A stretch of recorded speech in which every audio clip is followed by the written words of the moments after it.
Sairam students, let's begin with the today's session, Class 8 History. We are doing the revision of chapter number 3 of History. Chapter's name is Ruling the Countryside. Today we are doing the part 1 of this chapter. Now, before starting, let's go through the content. The main topics of this chapter are the company becomes the Diwan, then the crops for Europe, and the Blue Rebellion and after. The company becomes the divan. Under this main topic, children, we are going to learn the following topics, that is revenue for the company, the need to improve agriculture, the problem, a new system is devised, the Munro System, and all was not well with the Munro System. We all are going to see all these topics under the company becomes the divan. The company becomes the Diwan. On 12th of August 1765, the Mughal emperor appointed the East India Company as the Diwan of Bengal. So Robert Clive, the actual event most probably took place in Robert Clive's tent with a few Englishmen and even Indians as the witnesses. They were there as a witness with them. The company Robert Clive accepting the Diwani of Bengal, Bihar and Orissa from the Mughal ruler in 1765. As Diwan, the company became the chief financial administrator of the territory under its control. Then what happened? It needed to pacify those who in the past had ruled the countryside and enjoyed authority and prestige. It means the company became the chief financial administrator, right, of the territory under its control after becoming Diwan. Now it administered the land and organized its revenue resources also. Then it was done in a way that could yield enough revenue to meet the growing expenses of the company. The main purpose was only that, right? A trading company now ensured that it could buy the products it needed and sell as per its will. This was the main thing of that company becoming the diwan. So the company realized that they had to be cautious to pacify those who ruled the countryside now. Countryside means what, children? Countryside means the people, those who are living towards in the rural areas. So what happened, like they want to enjoy it, they enjoyed authority and the prestige. So this company has to be very cautious with these people who ruled the countryside. So these rulers had enjoyed the authority and power so that they should be controlled, not eliminated. Now next, revenue for the company. For collecting the revenue, what the company does, let us see that now. See, the company had become the diwan, but it still saw itself primarily as a trader, right? So it wanted a large revenue income, but was unwilling to set up any regular system of assessment and collection. So their effort was to increase the revenue as much as it could and buy the fine cotton and the silk cloth as cheaply as possible. So what they did? Within 5 years, the value of goods that is bought by the company in Bengal doubled. Double means it was like the prices were increasing. So before 1865, the company had purchased goods in India by importing gold and silver from Britain. Now the revenue collected in Bengal could finance the purchase of goods for export. But soon it was clear that the Bengal economy was facing a deep crisis. Then what happened there? See, artisans, they were deserting from the villages. They were leaving the villages. They were being forced to sell their goods to the company at the low prices.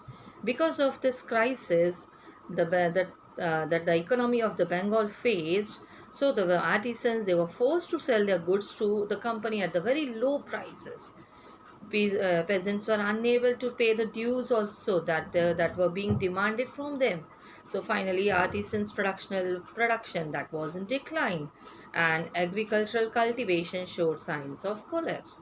Then, in the year 1770, see, already the Bengal economy was facing the crisis, but again in 1770, a terrible famine killed 10 million people in Bengal. So It is about one third of the population was wiped out during that famine. Now, the company has to follow the policies, the need to improve agriculture. They have to adopt some policies according to that. Now, let's see this topic, the need to improve agriculture. Here, children, you can see the image of Charles Cornwallis has been given to you. He was the Governor General of India when the permanent settlement was introduced in 1793. That is a policy, the permanent settlement. Let's understand what is that permanent settlement. See, according to this, after 2 decades of debate on the question, the company finally introduced a permanent settlement in the year 1793. By the terms of the settlement, the Rajas and Talukdars, they were recognized as zamindars.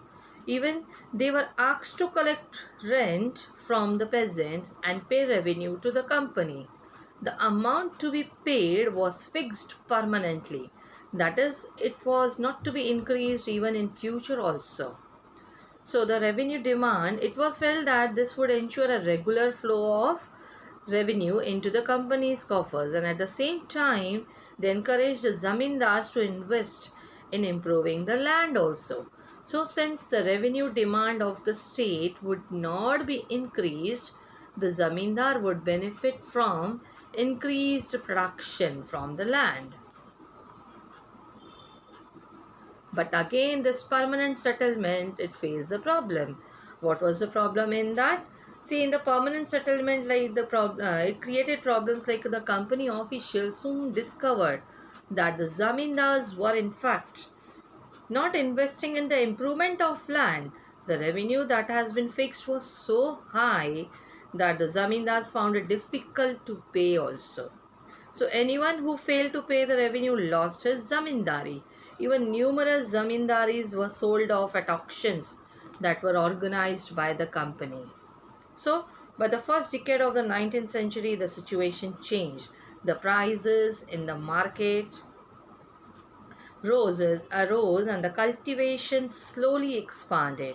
So this means an increase in the income of the zamindars but not gain for the company, since it could not increase the revenue demand that has been fixed permanently.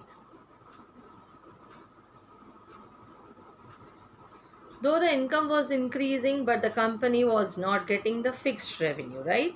Even then, the zamindars did not have an interest in improving the land. They were not interested in improving the land. Some had lost their lands in the earlier years of the settlement. Others now saw the possibility of earning without the trouble and risk of investment.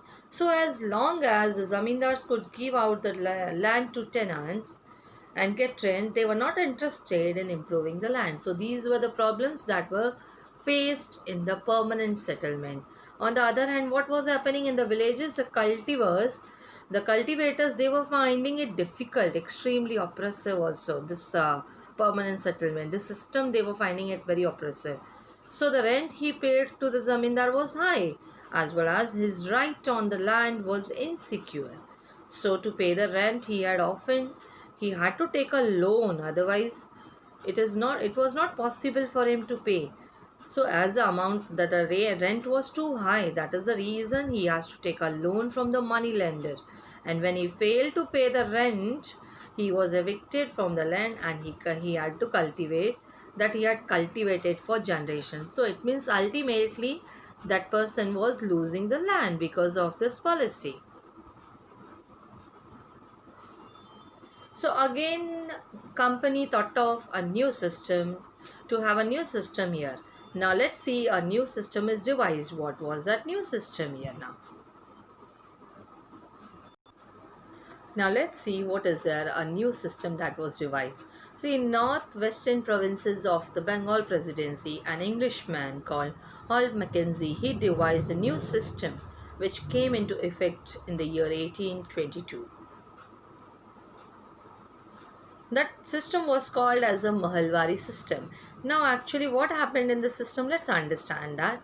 He felt that the village was an important social institution in North Indian society and needed to be preserved. This is what he thought. Who thought? That is Holt Mackenzie's views, okay? So, under his directions, collectors went from village to village, inspecting the land, measuring the fields, and recording customs and the rights of different groups. Then, the estimated revenue of each plot within a village was added up to calculate the revenue that each village. The village is also called as the mahal there. Here, the meaning of the mahal has been given to you in British revenue records. Mahal is a revenue estate which may be a village or a group of villages. Okay, even that each village had to pay. So this demand was to be revised periodically, and that was not permanently fixed. The charge of collecting the revenue and paying it to the company was given to the village headman rather than the zamindar. Then this system came to be known as the Mahalwari system. Now let's see, after Mahalwari system, which new system came into existence then. The Munro System. Now again, the new system that was devised came to be known as the Rayatwar or Rayatwari. That was also called as the Munro System also. As it was developed by Thomas Munro, the system was gradually extended all over South India. Now see, in the south there was a similar move away from the idea of the permanent settlement. So a new system came into existence that was called as the Rayatwar or Rayatwari. Okay, and it was also the new system that was devised also came to be known as Rayatwar or Rayatwari, and apart from that I told you that is as it was developed by the Thomas Munro, so it was called as the Munro system also. So what happened in that actually? Yeah, the Munro thought that the British should act as the paternal father figures protecting the riots under their charge. This was the view of that Thomas Munro. That's why the new system came into existence. So actually here what they read in the Munro, they felt that in the south there were no traditional zamindars. So that is the reason the settlement, they argued, had to be made directly with the cultivators. And cultivators means the riots, so who had tilled the land for generations. That is the reason their fields had to be carefully and separately surveyed before the revenue assessment was made. That is the reason he thought of having the system like this, that was called as the Rayatwari system or Rayatwar. But again, all was not well in this system also. So within few years after the new systems were imposed, it was clear that all was not well with them. Driven by the desire to increase the income from land, revenue officials fixed too high a revenue demand. So peasants were unable to pay. See, if they will increase the revenue like this, definitely peasants will be affected. So what they were peasants, they were not able to pay it, right? So the riots means, I told you, the cultivators, they fled the countryside. It means they were deserting themselves from that particular place and they were moving towards the rural areas, and villages became deserted in many regions. So again, optimistic officials had imagined that the new system would transform the peasants into rich, enterprising farmers. Now let's see again what is the new system. Now children, here we have completed with the first topic. The company becomes Diwan. Under that we have learnt about the subtopics also. Now the second important topic is crops for Europe. Under that you are going to learn all the following topics that has been given to you. Does color have a history? Why the demand for Indian indigo? British turns to India. How was indigo cultivated? The problem with niche cultivation. Then indigo on the land of riots, and how was indigo produced? Let's move to the first topic, that is crops for Europe. See, the British also realized that the countryside could not only yield revenue, it could also grow the crops that the Europe required. So that is the reason the topic has been given as crops for Europe. By the late 18th century, the company was trying its best to expand the cultivation of opium and indigo. In the century and a half that followed, the British forced cultivators in various parts of the India to produce these crops, such as jute in Bengal, tea in Assam, sugarcane in the United Provinces, that is Uttar Pradesh presently, wheat in Punjab, cotton in Maharashtra and Punjab, and rice in Madras. So the British used a variety of methods to expand the cultivation of crops that they needed. Now let's have the closer look like the story of one such crop, that is the indigo. Now let's understand what is that. Does color have a history?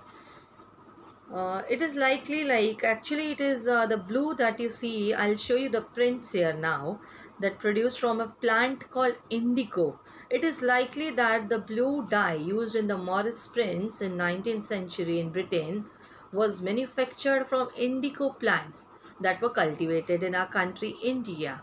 So that is the reason India was the biggest supplier of indigo in the world at that time. Now I'll show you the two prints that have the rich blue color, commonly called as the indigo. The two prints that has been done by, one is the Kalamkari print, that was done in the 20th century in India, that is created by the weavers of the Andhra Pradesh in India. And the second one is the Morris cotton print, that is a floral cotton print designed and produced by the William Morris. That is the reason it is called as a Morris print. Famous poet and artist of the 18th century that in Britain. This is one of the things common in these two prints. That is, these two both have the rich blue color. That is called as the indigo. Now that is the reason why the demand for Indian indigo.